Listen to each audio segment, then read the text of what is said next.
What's up, hockey players? Welcome back to Francis Hockey Academy. My name's Coach Joey, and today we're going to continue our topic on mental toughness for ice hockey. We're going to discuss power thinking. In the last video that I made was on emotional control and how we can use conscious breathing to help us retake control of our emotions, which then influence our thoughts. And I'll put that video right up top there, so that way you can go back and watch it before we get into this one. And a lot of my material that I'm going to be going over I got from this book, Hockey Tough, so I highly recommend picking yourself up a copy and working through it. And so for today's topic of power thinking, we're going to split this up into a couple of videos because we can go into quite some detail with this one.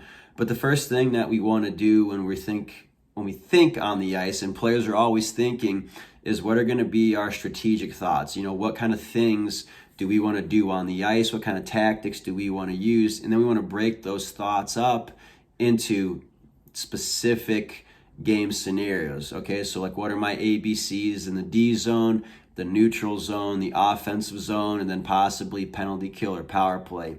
And what these strategy thoughts do is they're very simple phrases, simple things that you could think about doing and executing that are within your skill and your ability that you can confidently execute.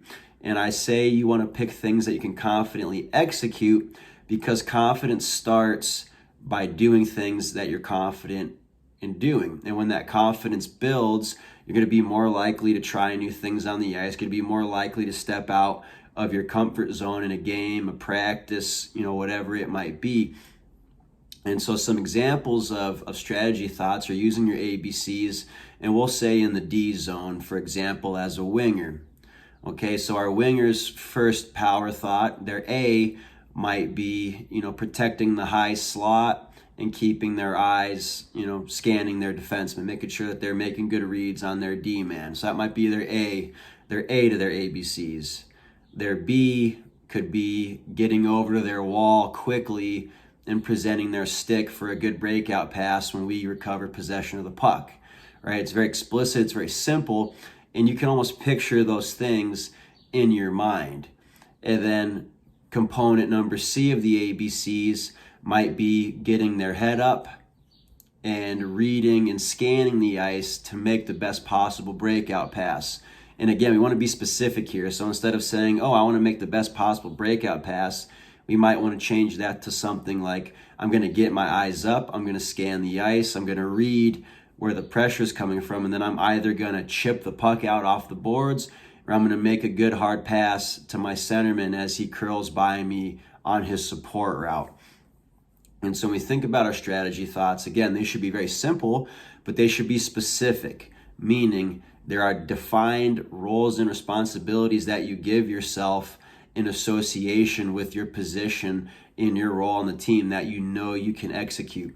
And it's these strategy thoughts that are going to help you, again, maintain control of your thought process, because hockey players or any athlete in general, we're always thinking, we're always trying to problem solve and use critical thinking to overcome whatever obstacles our opponent is putting in front of us. And the reason why we're doing this video after the emotional control video is once you've gained control of your emotions, remember we talk about emotions influencing your thought processes. Once you've gained control of your emotions, now you're going to have more control over your thoughts. And now we want to be more deliberate with our thinking, more deliberate with our focus, so that way we know exactly what we want to do when we jump on the ice. We want to have a clear, defined role with clear, specific outcomes that we want to achieve and execute on the ice. So I hope you found this video helpful and informative.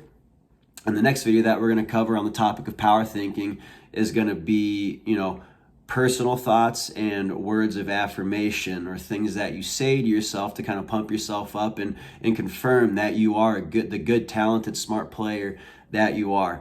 So we'll see you for the next video.